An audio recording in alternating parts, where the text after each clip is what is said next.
Okay, in this video, I have gone through some PowerPoint slides, and my friend Max has helped me doing this a lot. Okay, I've got to give if the blame or the credit to Max, and I go through all of these slides about, a little more slowly on how a stack works, how a electrolyzer works, on what happens if we use power only when it's really cheap. What if we account for the emission costs on a stack? How do we measure? How do we get some real data on some of the costs? The data, if you ask me and send me an email for this Google Drive, the data is all there. I don't have to. Well, okay, I'll do it really fast. Blah blah blah blah blah. You can go to Chapter 1, Project Finance, Featured Project Finance, Hydrogen, and get a whole lot of things on cost studies and PowerPoint slides and everything else. And here's what we're doing at the very end. For me, I have always wanted to do this where I account for the fact that the stack has a different lifetime than the rest of the equipment, and account for the fact that we might run this as a different capacity factor. So if we run our electrolyzer with a really high load factor, just like we're going to be running our SMR, and I'm going to go through all of these. This is just an introductory little thing to the video. When we run all of those, and then we do a scenario where we only use it when the sun's shining, we have to spend more for capital compared to the production we get out. We can see what the levelized cost of the stack compared to bad hydrogen is. And we can measure the hydrogen which has all the high emissions compared with the one that doesn't have the high emissions. And we can even try to put in what happens if we put a 50 cost per ton in. Okay, do things like this. We'll show you how to make this scenario. And then the good news is our electrolyzer actually has a cheaper cost. The cost is actually lower, and if we use wind and solar together, get a little bit higher capacity factor. And most importantly, if we don't put our transmission and distribution in, we can get a lower cost. And at least we can start to evaluate these things. And in this video, it's a long video, but I walk through piece by piece by piece by piece on how to do it. So it might be a good video to watch if you need to get some sleep at night. Okay, on the website, whatever, I have a PowerPoint presentation on hydrogen, and I've worked on this for a while, and today I'm going to work through really a step-by-step, hopefully, analysis of the first question in hydrogen, and that is whether you can produce green hydrogen and make it competitive with what is called blue or gray hydrogen.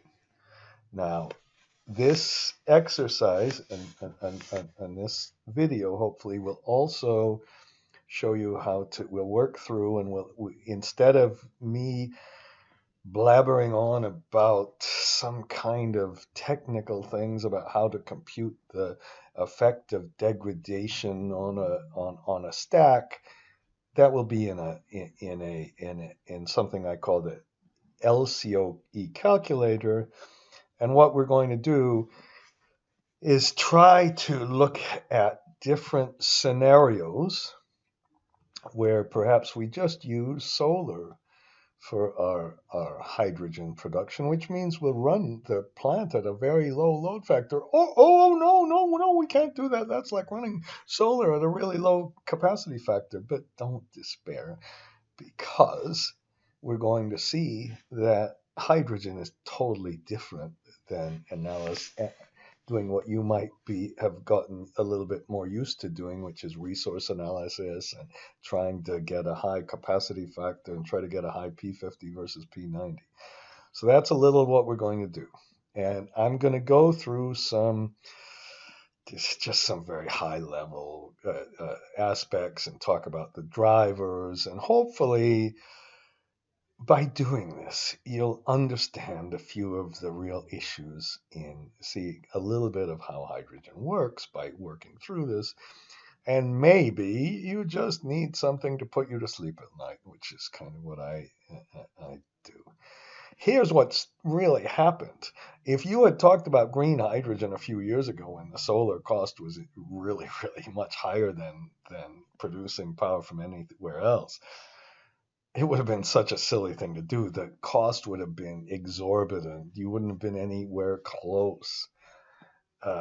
Right now, solar and wind costs have come down so remarkably and dramatically that maybe we can do something. I'm not going to go and open my solar slides right now and show you that there are bids in the neighborhood below 2 cents or 1 point something cents in Brazil and in the Middle East, in Portugal, and all sorts of places. Okay, now even in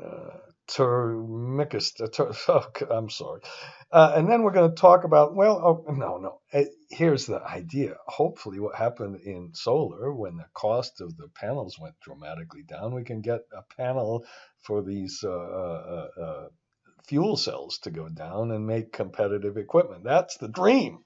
Oh, I love this dream. And then we can do this. Now, when we first started studying solar, nobody knew what the costs were. Nobody knew what kind of capacity factor were, what the O&M costs are, and all that. And that was a big deal. Now that's kind of standard, and we've got other more maybe different questions and interesting questions. And here's what I hope we can do. Rather than wasting a whole bunch of time, which I've done before in some videos, I've got to put these together in some kind of playlist. We're not going to talk about the mechanics, okay? And here, for me, again, I'm re-emphasizing this now. My friend Max has given me, he really should be on this video. He's given me so much wonderful data. He's a really, really good guy. And I'm sorry, Max is not making this with me, but whatever. Okay.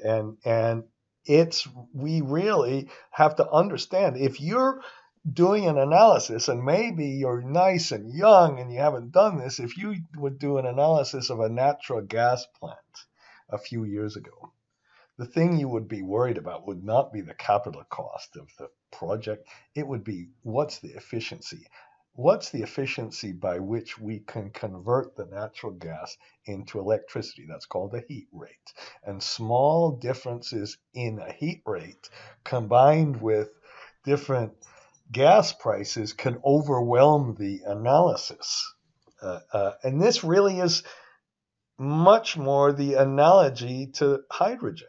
Okay, and so then now the other thing, when we're going to start working on this, we have to put puzzle pieces together and not be intimidated. When you're going to think about a distribution, you have to think about how many kilometers we are away, and how fast we can drive on the roads, and what's the fuel efficiency of our trucks, and where we're going to locate our electrolyzer, closer to the solar panels or closer to the fueling stations.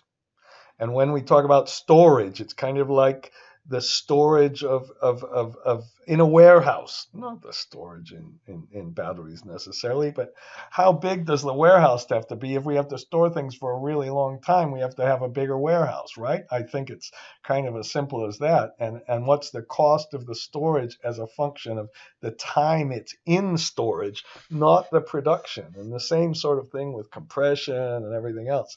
So we're going to work through these things. And again, I've restated this kind of in natural gas, the efficiency. If you could get a little bit of improvement in your heat rate, in the in the efficiency by which you can take natural gas and convert it to electricity, we need to find something like heat rates in this kind of stuff. So I'm blabbering on too much already, okay? And in addition, we have different lifetimes of the stack, which is really interesting, and degradation on not the whole equipment, but only degradation on the buying of the electricity and electrolyzers. Okay, and I've put as many of those sorts of things in that little LCOE template that I showed you. Now, here's my dream, and I'm going to do this. I'm going to put little links in everything here. So instead, the idea here is that you, number one, understand a little bit of how hydrogen works, if I can explain it. And really, it's again my friend Max who's walked me through all of this. And number two, you can click on one of these things. I got to figure out how to make that work in PowerPoint, and then you can make your own analysis. And it's not like reading a Lazard report, which the one in hydrogen was a little bit wacko, I thought. Okay, now here's, if you're producing hydrogen, this is natural gas, CH4. I'm not a chemistry. I should have studied this more. And you combine it with H2O, you get CO. You can't have that, but you convert that to CO2 and you get H2. So you take the H4 and H2O and combine it and get this. That's the blue, the gray, the bad hydrogen. Very, very bad, because there's a lot of CO here. The good one is H2O, and then we've got some oxygen with results, some electrons, I guess, and some hydrogen. Ha, wonderful. Nothing. That's what we mean by green hydrogen. Okay, and if some senator from the US says, oh, we need a transition fuel because we have so much shale gas, we're going to make clean, we're going to use this SMR plus or this ATR, we're going to have less CO2 versus electrolysis with nothing, and we're going to capture some of the CO2. Oh, we're going to do it so well. We'll measure that. But what a lot of... Okay, sorry. Okay, and here's an example of, you call this steam methane reforming. Now, what we're going to do is we're going to take this one, and I haven't done this yet, but we're going to compute, and I'm going to have to pause the video a bunch of times, but we're going to make an analysis of our gray hydrogen and our blue, which is the little bit of capture, versus the electrolyzer. And it's going to be a little bit complicated, and we're going to account for the CO2 produced and everything else. And we're going to show you how to do this correctly. And if you don't believe my LCOE calculations, and my friend Max gave me like 60 different LCOE articles, and they're all debating. There's one way to do it. You do the real cost, and you prove it with a financial model, and you prove that the input IRR equals the output IRR. That's how you prove the LCOE. There's one method to do it right. There aren't a bunch of different methods. Now, this is electrolysis. This is a lot smaller than this thing. And by the virtue of that it's smaller, you can put it in different places. You can start to put it next to a solar project. Put it next to your dispenser. Okay? And this is kind of how it works. I really don't want to say I know how it works, but these things are called stacks. And they've got, you can even, I think you can almost call them panels. They have a degradation and they have a different life. And so when we make our analysis, and we have these stacks, and we put the water in, and we get oxygen and hydrogen out, and we do some stuff here, some chemistry. Okay, and when we do the chemistry, all right, we have to realize that the lifetime of our stack is going to be very different than the lifetime, and we're going to have to replace this earlier. And we're not going to be like one of these people at Bloomberg will say, oh, you can't do that. Oh, just assume that we're going to throw away the electrolyzer when the stack is finished or something like this. Oh, come on. Or just make a different assumption that the life is the same. No, we're not going to do that. And we're going to recognize that these things have a degradation too. Okay, ooh, I'm getting emotional already. I got to calm down. I'm losing it these days. And this is a fuel cell, which is like the opposite of the electrolysis. Okay, we've got the two things here, the anodes and the cathodes. I can say that, read it. And this time, instead of putting electricity in, this is where we put the electricity in and get hydrogen out. This is about how much I understand. You put the hydrogen in and you get electricity back out. And of course, you lose efficiency in the process. And some engineer is going to say, oh, no, the efficiency is too bad. The efficiency is too bad. And you say, screw you. You say, I want to know the overall cost, the levelized cost at the end of the day, if I use solar power. And so when you say, oh, maybe a car is better, I don't care really, but it's the levelized cost we're looking for at the end of the day. Here's a picture of stack. Now, in this, I understand that it has about 35,000 hours. Now, we could debate this. Somebody else said it has many, many more hours, but I'm going to start with that. So when we put I hope I have this. Where did I put the load factor? Oh, no, I didn't put this in. Okay, of course. Okay, and we'll put the stack life. And we'll put this in hours. Now, when we do this, I'm going to, see, I put it over here, I hope. I put the stack life, and we put 35,000 hours. And if we have 35,000 hours, and we operate at 100% load factor, okay, we'll start with that. But we better not put that in. Nothing operates at 100%. I don't. I need a break. I need to. For once, I've got a dog with me. I need to take the dog on a walk sometimes. Okay, I need that. Okay, so if we're operating at 92,000 hours, we can then put our stack life, Control D, and put that in years, and we can say, okay, we're taking this divided by the capacity, the load factor, or the capacity factor. I'd rather call it capacity factor, but I seem to be in a minority these days. And we have only a life of 4.24. Now, if we're using only solar 23% of the time, we've got a life of 17 years.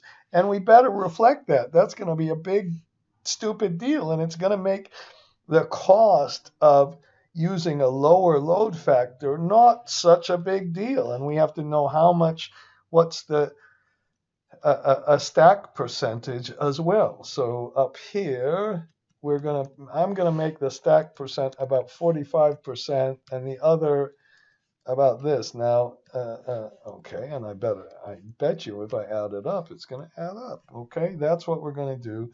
And I'm gonna keep going like this.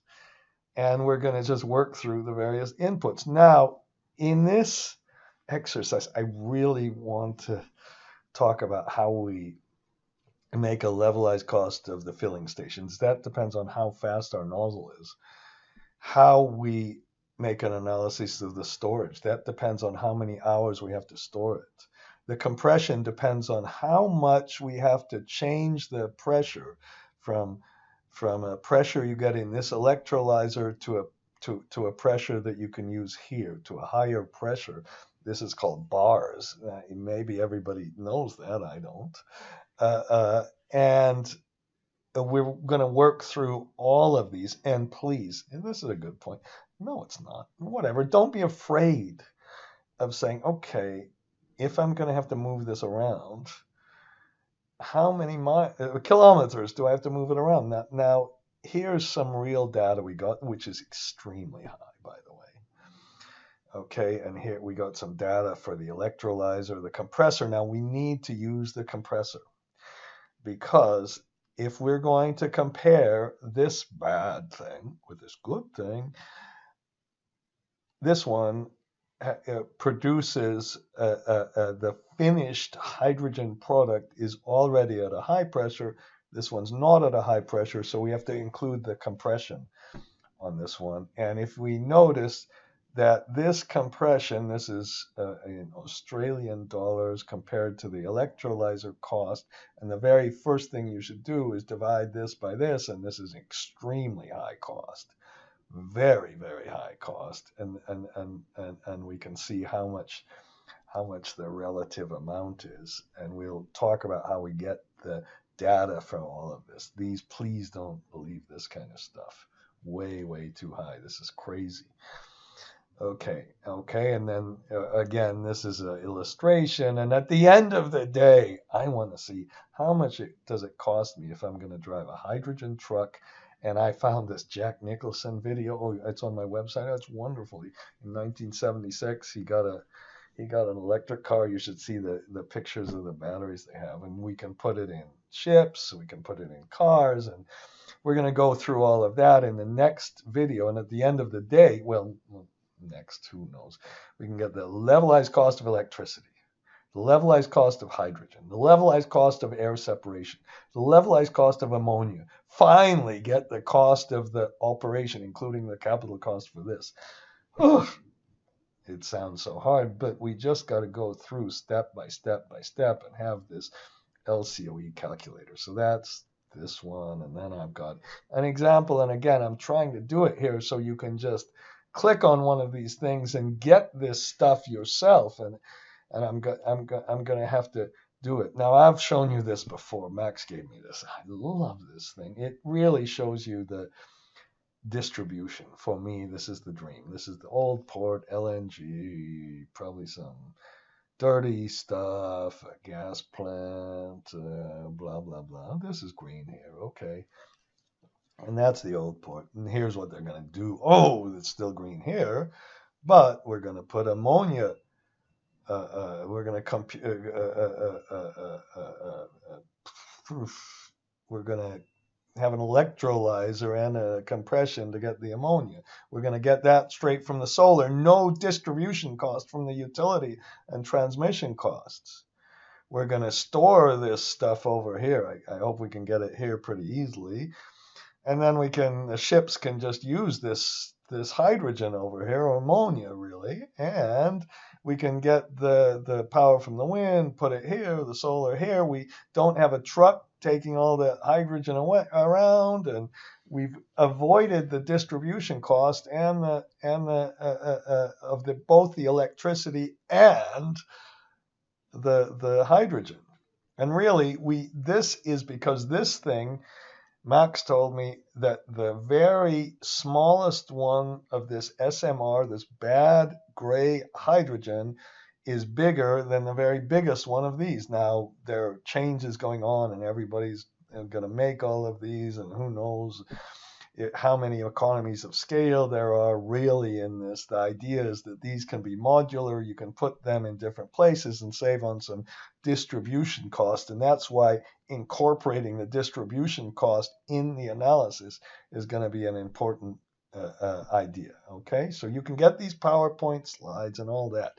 And now when we measure the levelized cost or the total cost of operation, whatever you name it, it's just the economic cost. So, and remember, when we have the economic cost, we're using this to assess strategies and to assess whether alternatives will work and to assess whether we're just completely wasting our time by talking about green hydrogen. So the first thing we want to do is see, well, how much does it really cost for green versus blue or gray?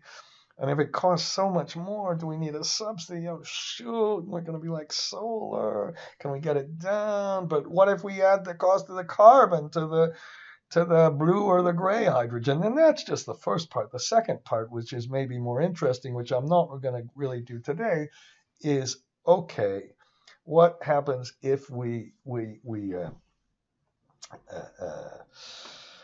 If for transportation, can we compare the cost of a petrol truck? We could compare it to a battery truck, but the battery truck would have to sit there for hours storing, getting new stuff, electricity in. And then when we do this, this is the exciting part.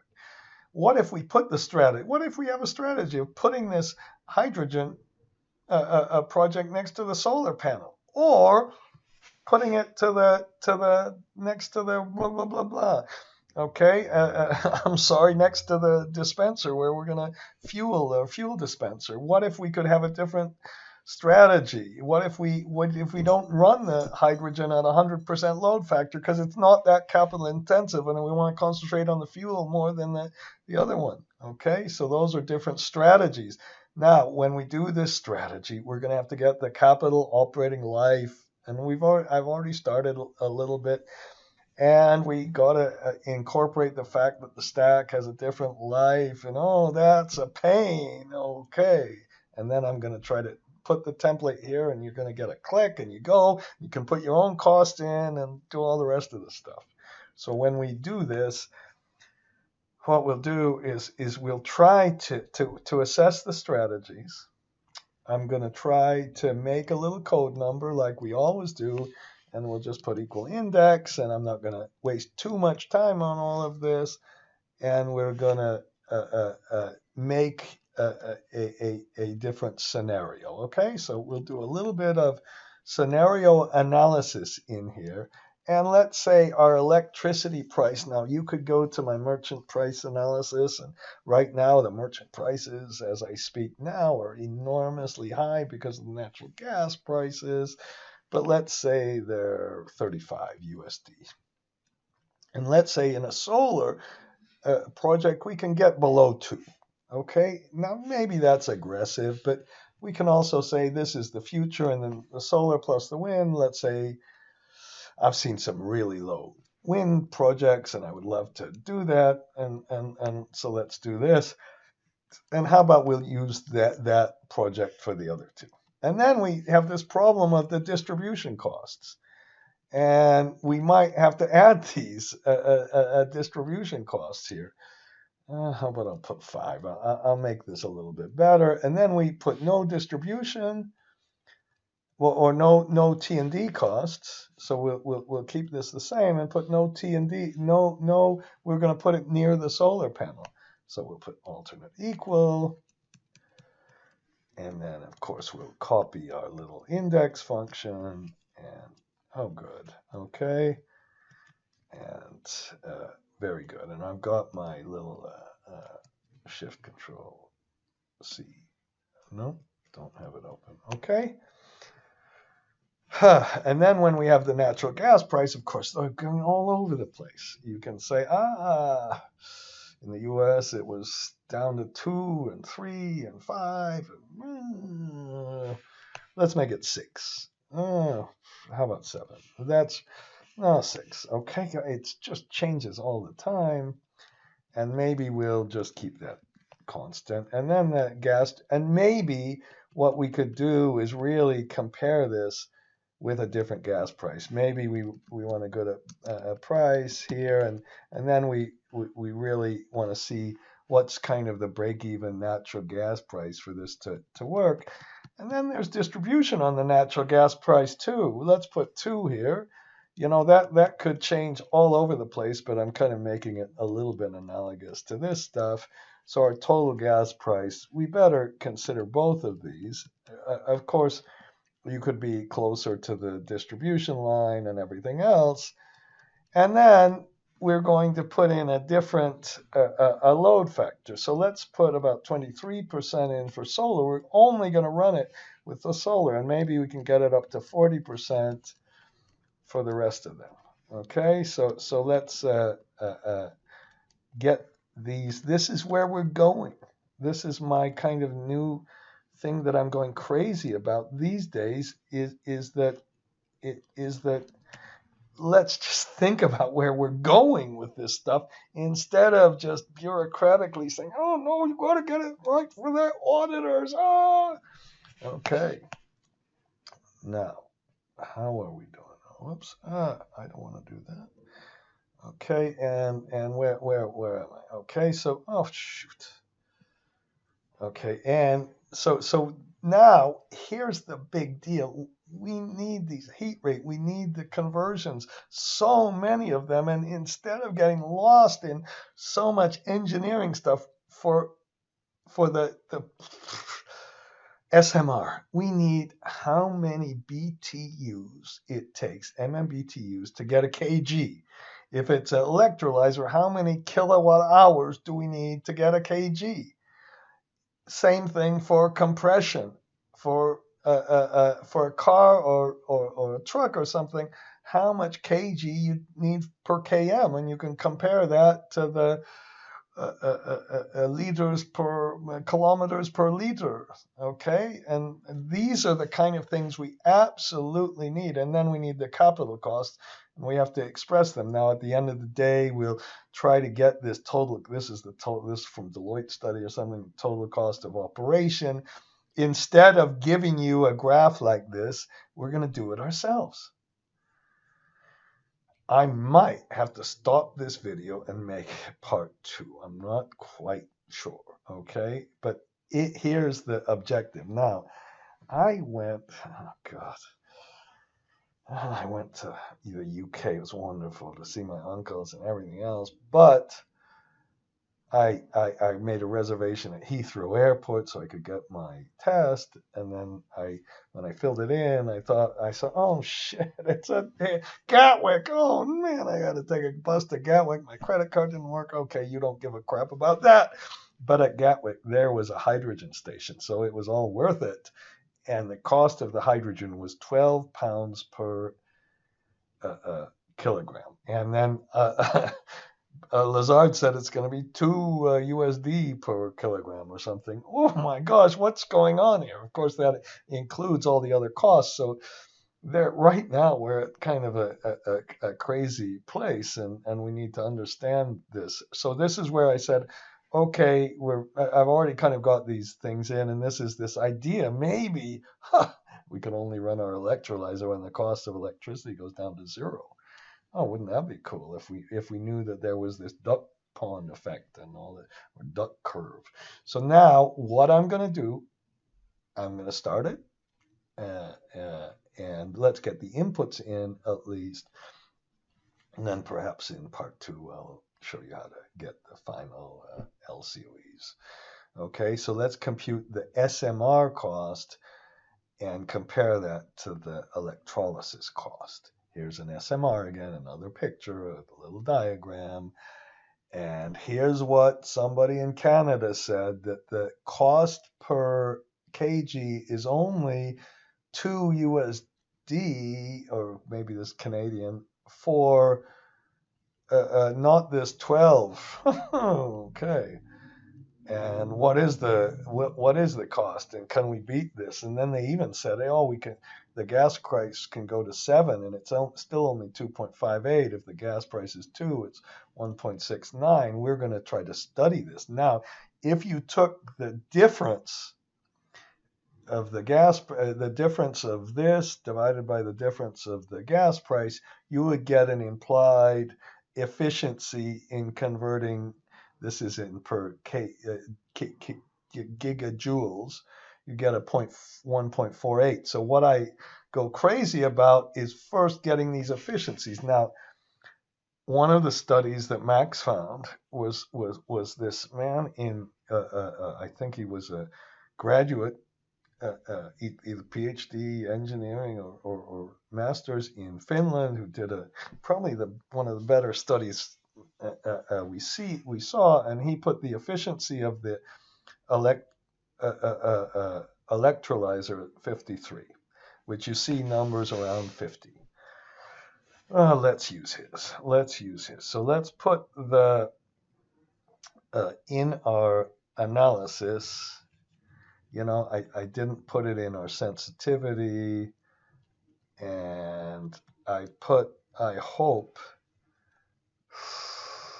the efficiency here of the electrolyzer and the I need to kind of move this over here, I think. Did I just copy? You know what? What I'm gonna do is put both of these. Control X, Shift Control Plus. My friend Sahil showed me that. I hope he's my friend. Maybe. And let's put the efficiency here of 53. I didn't put this in the sensitivities, and you know we're going to compute the electricity usage based on degradation. So let's do that at the stack. Let's not call that at the other place. And let's start with that one. And then what you need to do is get first of all, if you want to see how much it costs now to produce a kilogram, let's stop here. Let's stop here and say, okay, 50, if we have 4 cents per kilowatt hour, US cents per kilowatt hour, that's $0.04, right? I think it is. 40 cents would be over here. Or that would be 40, if we multiply that by 1,000, it would be 40 USD per megawatt hour. And if we multiply those two together, we get the cost of producing 1 kilogram in terms of the energy cost. And you should stop here instead of, oh, God, instead of saying, oh, I got to do a whole LCOE analysis. Stop here and do that. Now, I have found it a lot more difficult to find good data on the cost of this bad gray hydrogen. But this man had some data, and I tried to work through it, and I get the efficiency of natural gas at 0.147. Now, if the gas price is 10, that means that the cost is only 0.14. The cost of the fuel is a lot less than this. Now, what I did here is somebody else, I think this was a UN thing, that said 9 kgs of CO2 are produced. Now, that's probably from a bad gray hydrogen, not a blue hydrogen, so we're going to put that in. But if they gave us the kgs per CO2 and the 64 kg per gigajoule, we can go around, and I did the calculations, and frankly, on a video, I'm not going to get lost. You can go through, and this is what you can pretend you're an engineer. You can kind of say, okay, 9, this, look at what's on the numerator and the denominator, and convert the GJ to other things, and you get at the end of the day 0.13 on this scenario. I looked at another example where somebody gave me, well, I can't even remember what this is, and we got 0.157, and so we've got some different things. How about I'll use 0.147? I don't want to be biased, even though I'm being very mean and saying gray is bad. And I'm going to put the 147 in both of them. Now, it's very possible that the operation, this requires more energy than this, and maybe the efficiency isn't quite as good, but for now, we'll leave it. And let's continue working through some of this data, okay? And now I said, no, okay.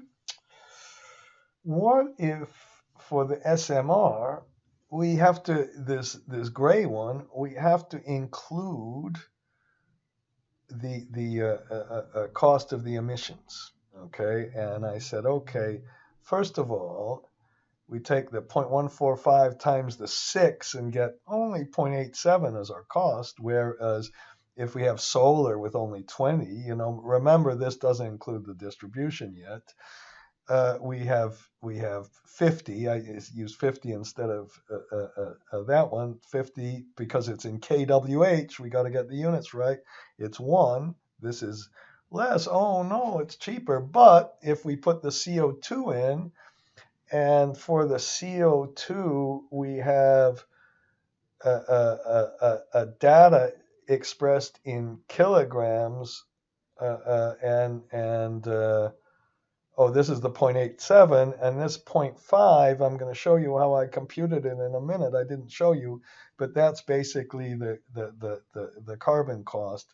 And then by including the carbon cost, we get a higher number, and we'll look at that.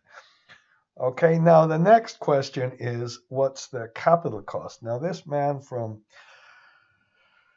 Norway put some capital costs in here, and notice the big thing is for 500 tons of H2, he had the capital cost for the SMR was about double. Here, let's look at this one. This must have been the better one, the cleaner one versus the dirtier one. So this was about double, well, not quite double this one. And let's just use that for now. Now, you could go crazy with this. And here's another study. Of course, you get these studies that are, this is from the DOE, I think, in the US. And they said, well, the water is 900 today. It's going down to 450. And they said they have this per kW, which is very, very confusing. They have without carbon capture this, with carbon capture, not quite double, but a lot more. But they have a different efficiency. So when you measure this, why would you measure this in USD per kW as a finance, as somebody who doesn't go through all the efficiencies? Because the efficiency here of this one is about the same. So we need about the same megawatts to produce. It's a little bit better, so we could make this adjustment. And this efficiency also suggests that we should be using a higher number. So I'm going to change this around. I'm going to put my kind of 0.160. Is that okay? I'm going to put a higher number in. Of course, I'm trying to show you how to do it, and to not be afraid, and to where to try to get the data. I've put a whole bunch of studies on this, and I also want you to, when we have 1 megajoule is 0.0 blah blah blah MMBTU, you take this 1 that's on the bottom, so you put 0.04 and you take this over here, so that's 0.000948 megawatts per mj. You know, it took me. I'm so bad. It took me so long to get this. Okay, so now we can work through this, and I had some emission cost data. Just a minute. I'm gonna go back and get that. Okay, now. Of course, this is another thing with the delivered cost of hydrogen being so whoppingly more than the 15. Okay, can we get it down? What's the real cost of the electrolysis? Now, we've done another study where we looked at these studies and their clear economies of scale, which suggests that if you make a bigger one, you get down to 600 USD per kW, which is in the neighborhood of what our friend, he's my friend who I've never met and never will meet, from Finland, who did this. And he put the carbon capture here. And where was the carbon capture? I'm going to come back to that one. Just a minute. I think there was an emission factor. Let's put this emission factor here, which is the really bad one, had, you know, I'm going to pause the video for a minute. Oh, finally. Need a break anyway. Oh, no. Okay, so I started filling things in, and I had to take a phone call too. But let me kind of continue a little bit. All right. So we have when we go through the electrolyzer, I talked about this. Here's some supposedly more realistic data where the electrolyzer cost 1,400 and they measure this per kW. And when you measure it per kW, I've gone through this a little before, so I won't do this. We get that I started with our 500 per day in hydrogen. That's what our Finland person told us. And I divide that by 24, that's okay. And I take our efficiency, that's an input. I better do this. No this, no this, no that, no that. Okay, why not? And then, I better do this too and show you when I'm getting something from another sheet. Okay, so I hope it's red. So that this is when I take something from our scenario sheet. And why don't I do the same thing here? Blah, blah, blah, blah, blah, blah, blah, blah. Okay, and I put a little drop-down box in here for us. This better be a little smaller. Blah, blah, blah, blah, blah.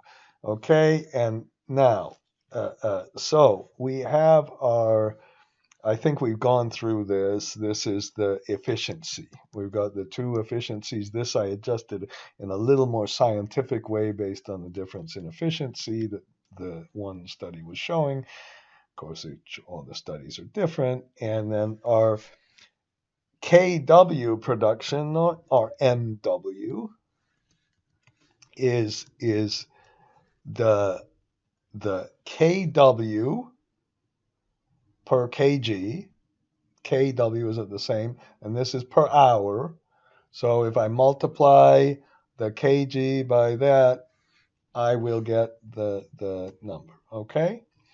And then why don't we do this? Why don't we, okay, and then I put our lifetime that depends on the stack. Now, I looked at a couple of other things, including the famous this one, blah, blah, blah, blah, blah. Do they have the stack life? No. Here, Lazard has a stack life. Here's the stack life. So I put a higher amount of hours in the stack life. Of course, that might improve over time. And this Lazard, if you really look at this carefully, which I should have had it on a bigger thing, they get the levelized cost of hydrogen of being about 2, 3, very low compared to that Gatwick thing, okay? And we're going to add some compression, but I'm going to stop with the compression and just before we get to the compression, let's fill in a couple of more of these numbers. And I've just tried to give you some hints on filling in the numbers, okay, and let's see how far we can get with this. So I put a 30 USD per ton in here. We put our gas prices in. I should have put the spinner box in. I'll do that a little bit later. We're going to try it with different load factors. And why did I put 50% for the base case? I should have put maybe 90% for the base case. Which is what we had, okay? And then, so now we have different lifetimes, we have our capacity factor, and let's put our production in, okay? And let's copy our little thing here, okay? And I suppose I've heard it's illegal to put the black stuff on the top, so let's get our production per year, which is our production per hour times 8766. Let's use 8766 to account for the leap year. Okay, and okay. I have my silly problem always with that, and so here we've got the same production for everybody, but what happens then if we put it all solar? What happens if we put solar and wind? We get our different production, which will affect the lifetime. Now, if you look at the capital cost, okay, Lazard says the capital cost per kW is it's tiny. It's stack capex, total capex. Oh, not so small. 1,400. Medium 800. Big 630. Let's take. I hate relying on them actually. But this is consistent with some of the other studies we looked at. Here's the Oriel study. It's a little bit old, and let me go back. Where's our? Here's the one I was looking for. This is the DOE study. They said today it's 900. And remember this one, if we did this one with 528 euros, we'd have to increase this a little, 582, not 28, I'm a little dyslexic. No. Okay, when I converted that, I'm going to use 700. Okay, of course we should change that. Okay, now, so when we do this, let's do it like this. It's not totally elegant, but let's take our 700 and say that out of that 700, 45% is the stack, and the remainder is the non-stack. Okay, all right, and then we go back to our wonderful person from Finland who said a regular old SMR for the same amount of output, 889 divided by 582. I'm just going to use that ratio. It's really hard to get times 889 divided by 582. So we've got more capital associated with our SMR. I got that word out. And then if we take let's say the SMR plus, who knows, I should have read the study really, really carefully, but I didn't. I just looked for the numbers. 1071 divided by 582, that's a double the capital cost. Okay, but again, 584 times this. Okay, and I forgot to put the equal sign, and I'm sure that's violation of about 100 different Excel rules. And if you're saying, oh no, you made a violation, well, sorry. Okay, and then we take we're going to multiply this by the KW, okay? And we're going to get our total here. Now, what I'm doing here, I'm kind of cheating. You know, maybe I should have done the same thing. Why don't I do the same thing? I'll press Control D and Control D, and this just takes that same number and kind of puts a little ratio around there. Okay, it would be great if you got the real data and if somebody wanted to scream at me about how this all works. Now we can get, because we've got our, and again, this is emphasizing that we have the kWh per kg. Kg is on the bottom. We want this to get the MWH, so we take this kWh and we multiply this by how much production we have, and then I put it in megawatt hours, so we better divide it by 1,000, not 1,900. Okay, and then we get this. Now, when we do it for the MMBTU, we don't divide it by 1,000 because I already have this in MMBTU per kW, and that's the one I was searching for so much, and all the engineers had all this fancy stuff going on, and I just want this number. Okay, and then we take the electricity cost and we multiply this by this. Now I'm going to put this electricity cost in the stack because we don't have we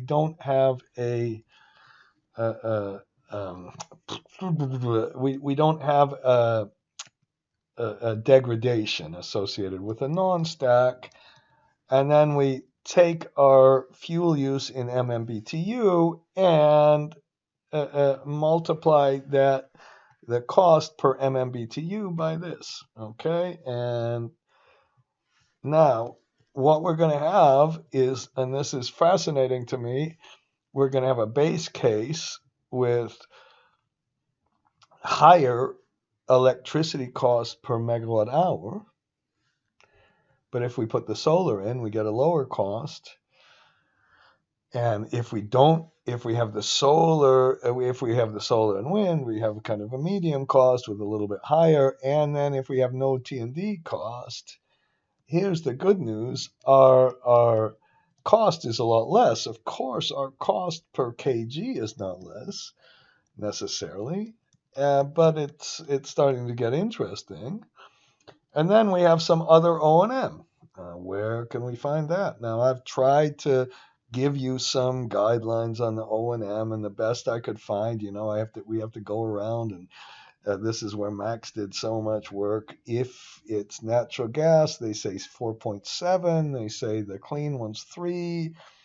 And we say the electrolyzer is 1.5. Oh, good. We've got a little bit less on the electrolyzer. So we put 1.5%. And they kind of do this as, and for this one, let's put this one in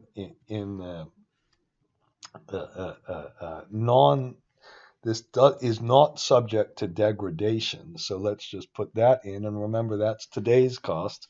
And we're going to have to get inflation incorporated in this. And then we have our total capital cost, and we can find out what our total O&M per year is. Maybe I'll copy that across. And oops, I better be a little careful with that and multiply it by the total capital cost. See? Okay, and then let's do the same sort of thing. Do you remember this was 3%? And I guess because it's so dirty or something, who knows why, that this was 4.7%. And since the DOE did this study, we better believe it. And we're about to start finding out. So this one, but maybe it's because it's on a different capital cost too, don't forget. So here's the O&M cost. We have a higher O&M cost, and then we've got to incorporate the degradation. And finally, we put the CO2. There's no CO2 in this one, and I put these in the wrong place. I got these from the same source, the 8.9 and the 1. And where was the 8.9? kg. If you know, a ton is 1,000 kgs. Right, so if we wanted tons, we'd have to divide this by 1,000. And then I put in our little scenario analysis, I went to the wrong thing. In our scenario analysis, I put a little thing for the cost of the carbon. And, I guess I really don't need this because we're going to hold these constant for now. Of course, we should change all of these and do a little bit more on the scenario analysis. But I'm just trying to finally get this stupid thing done. It's not that stupid, I don't think. So if we have this, we can take this and divide by 1,000, multiply by how many kgs we're producing in the year. And where did I put my cost per ton? Well, I better put the cost per ton. Shift Control plus, blah, blah, blah. Cost per ton. Let's put that in USD per ton. And let's get the answer from this one. And so we could run different scenarios on this one. We could add a bunch of them, and our total cost, which we're going to add to the O&M cost, okay, is this. divided by 1,000 times the production. And let's find the production up here. And then multiply it by this one. Okay, so that's our cost, which is kind of interesting. If we compare that to the O&M cost, it's in the neighborhood. Okay, and then we oh, hi, the dog's here. Okay, and then we now let's get the total O&M. For the total O&M for the stack, let's only get the electricity cost, and I put the degradation in here as a 1% per year. Okay, so we need to incorporate kind of all these things. For the other part of the electrolyzer, let's put the regular old O&M in here, and if we want to add these together, we can. We really don't need to, because when we go through, we're going to now put our Lcoe calculator together. For this one, we can take the CO2 cost plus the O&M cost plus the natural gas cost. Okay, and then we have a lot more, and now we have our items we really need. We have that we're going to put in our Lcoe. We need the O&M cost, we need the capital cost, we need the production per year. We're going to have to put in the degradation. I don't have to put an underline there.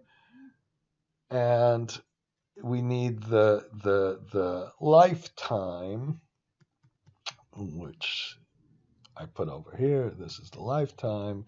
And then we'll just be able to kind of look at what happens. Is it better to pay more for the electricity and produce more and spread our capital out? Or is it better to just run it when we only have the solar? Now, we'd have to adjust for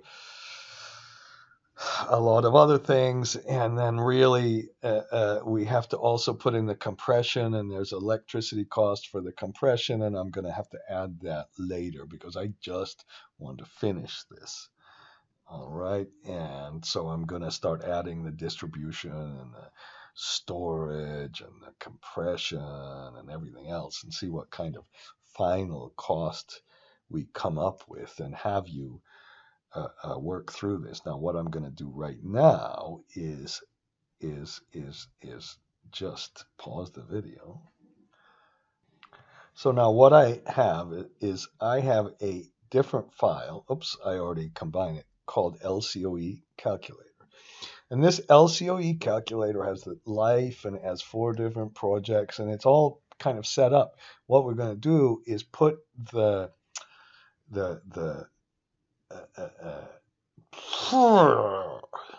SMR and the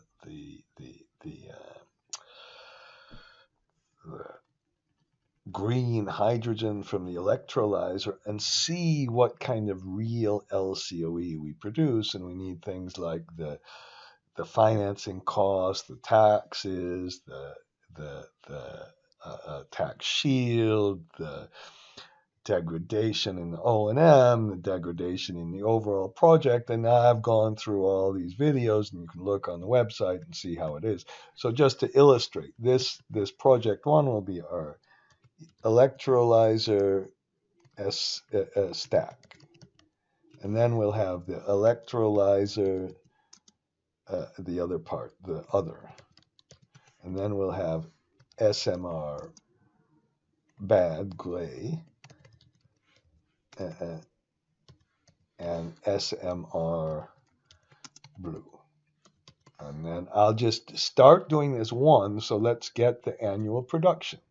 And we could change the name of the quantity. I'm going to even not change it. And so let's put our production in. And remember, we had different amounts depending on that load factor. So for me, if we can have this calculator that does all this financing stuff for you and accounts for the life and the cost of capital, and leave all our operations kind of in a separate place, isn't that kind of nice? So we can put this in for also the denominator of our other costs, and then we'll put in the SMR gray and the SMR blue. Now, I'm not going to torture you by having you watch this. And because I'm gonna then put in the total USD capital cost. I'm gonna put the lives in. We'll pretend the tax life is shorter or longer. It doesn't really matter. Maybe I'll put 10 in for the tax life. If there were a whole bunch of tax subsidies, of course, everything changes. We'll put a 30% tax rate in. I'll put 70% debt. Let's put 65% debt to capital. I don't know really why. And we'll put an interest rate in and get the effective. This WACC really means we're refinancing. So instead of using a project finance, which we can use, I use a regular one, and then we get our IRRs, and our degradation on the project itself is 0, but the degradation on the, and I'm just going to leave a 1-year construction timing in instead of 0, and then blah blah blah blah blah blah. And then we get down to our operating costs, and we let's go upstairs. Why don't I finish this, since I was going to not torture you, but I decided I might as well torture you because it is torture. Here's our stack cost. Here's our other cost, and I hope that instead of reading this Lazar thing, you can say, no, now I know. I can do this stuff myself. I don't need to use that. Okay. The blah, blah, blah, blah, blah, blah, blah, blah, blah, blah, blah, blah. Okay. Then, where are we? Okay, we need the total operating costs. And hello, dog. And let's get the total operating cost, including the CO2 costs, and we incorporate some of them as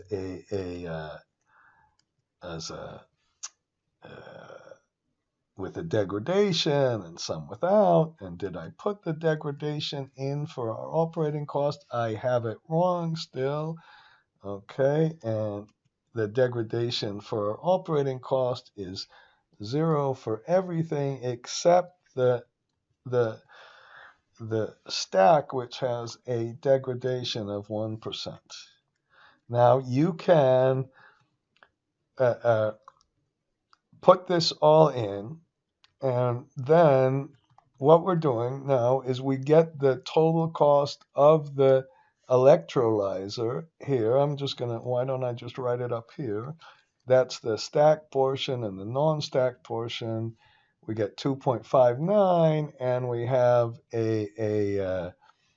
the gray is 2.14. The blue is a little bit better, maybe because of the cost of the emissions. And then we just go to our scenario sheet and copy this.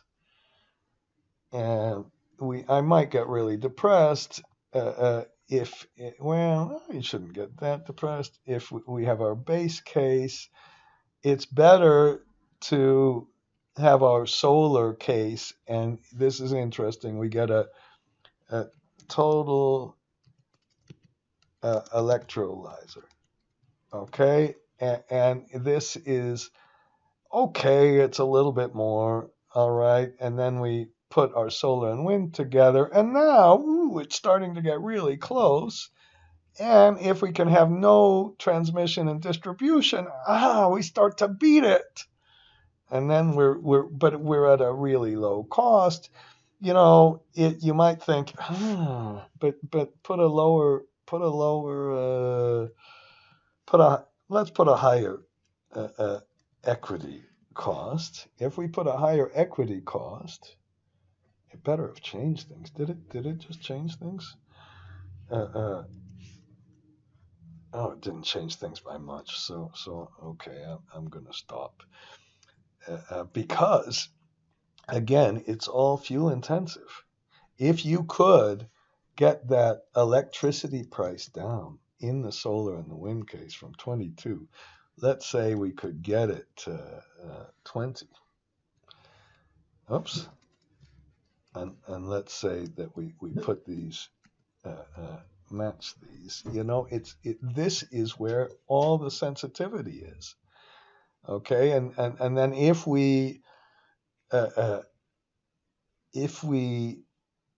I hope, oh, this is on the base case, so let's put our last case in. Okay, we're at 2.03. If the gas price, instead of being 6, let's copy this across, and let's say the gas price is 10. Right now it's 20. Then we're beating it by a lot. Okay, that's what's happened. So we could, in theory, if we dream, if we could make really low solar power, and if we, let's make another scenario. Let's say our solar power capacity factor, let's say we can get it up to 26% because we're using bifacial panels and we're in the middle of the desert or something like that. And then, well, we're still at 3.08, I guess, because maybe no, I'm on the base case. What am I talking about? On the solar case. Excuse me. Then we're at 2.65. So you can start to look at some of these strategies, and we have to talk some more about the